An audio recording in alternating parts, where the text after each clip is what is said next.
បាទសូមគោរពជំរាបសួរពុកម៉ែបងប្អូននៅក្នុងបណ្ដាញសង្គមជាទីគោរពរាប់អានបាទនេះខ្ញុំសូមលើកឡើងចំពោះការឲ្យទា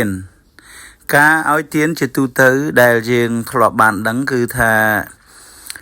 ភាគច្រើនឮសូរតែពីរប្រភេទដែលញឹកញាប់បំផុតទី1គឺអាមិសទានបាទហើយទី2គឺធម្មទានបាទអមិសទានហ្នឹងគឺអមិសៈហ្នឹងគឺជាការឲ្យនៅរបស់របរបាទហូបចុកក៏ដូចជាការរបស់របរសម្រាប់ប្រើប្រាស់ផ្សេងហ្នឹងគេហៅថាអមិសទានបាទមានការ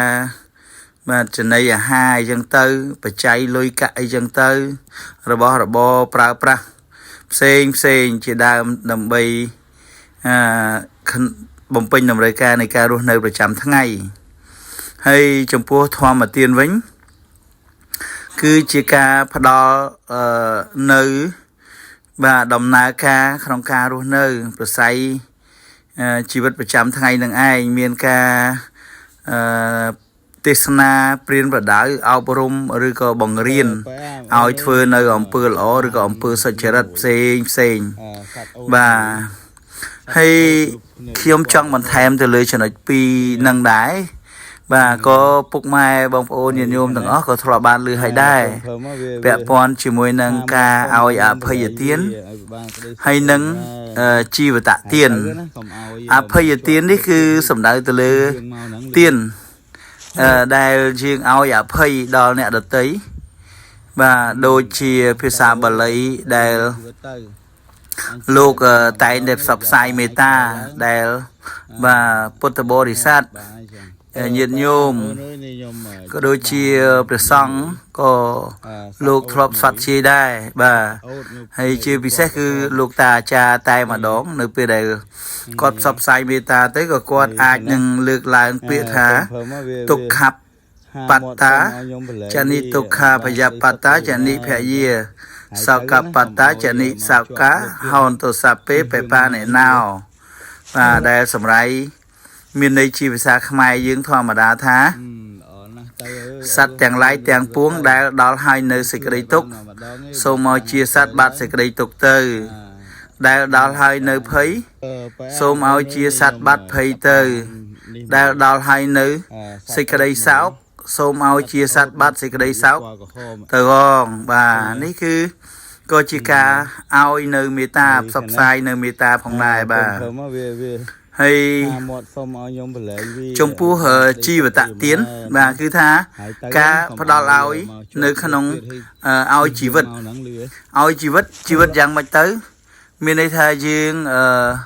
មិនសម្លាប់សត្វបាទយើងឲ្យអភ័យអញ្ចឹងណាឲ្យរួចឲ្យទុកជីវិតឲ្យវានៅពេលដែលឧបមាថាសត្វនឹងវាជាប់អន្ទាក់ឬមួយក៏វាវាន់ជើងវាន់អីហ្នឹងវាអត់រួចអីចឹងទៅបាទយើងជួយប្រឡែងវាដោះស្រាយប្រឡែងវាទៅអញ្ចឹងគឺថាធ្វើឲ្យយើងហ្នឹងផ្ដល់ជីវិតឲ្យវាហើយការផ្ដល់ជីវិតឲ្យទៅសត្វគឺនាំឲ្យយើងបានសេចក្តីសុខដែរពុកម៉ែបងប្អូនខ្ញុំយករឿងមួយយកមកនិយាយដែលខ្ញុំធ្លាប់បានឆ្លងកាត់ផ្ទាល់តែម្ដងពុកម៉ែបងប្អូន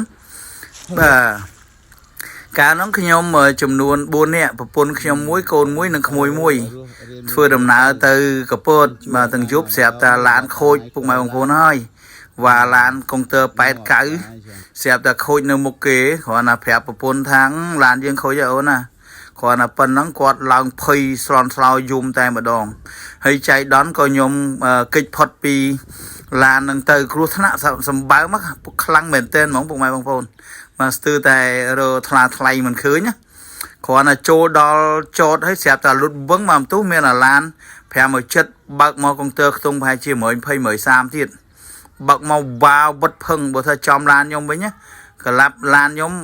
មកឡានហ្នឹង4នាក់ស្លាប់ទាំងអស់ហើយឡានគេដែលបើកហ្នឹងក៏អត់មានរត់រួចដែរក៏ដឹងតែពីស្លាប់ដូចគ្នាអញ្ចឹងពុកម៉ែបងប្អូន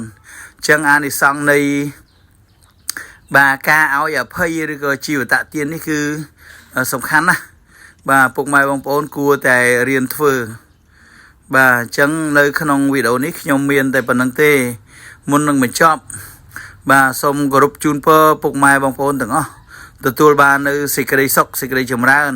con cháu prostray phơi đầm na tơi na một na bà xong rồi cọp đôi sốc sờ vặt được phép tiếng tơi tiếng mốc hay mà giang tiết xong mọi chuột nơi bột pơ tiếng lại buôn bạc cá cứอายุวันน่ะสักขับอะไรเดินตามอุปนิสัยได้บานสร้างหนึ่งสันสามมาเรียงคล้วนบ่าสมอนุโมทนีสมกุลบาสมานสกจมราน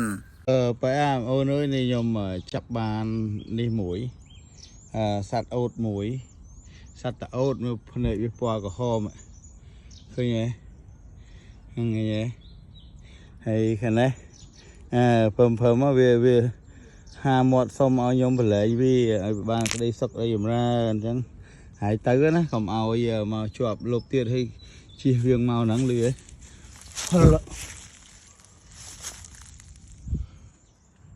ở na tư ơi ở riêng bên chỉ vật tư anh chui ở ban mà đó nghe giả tà ngay khởi lớn giặt ngọt bà ấy chẳng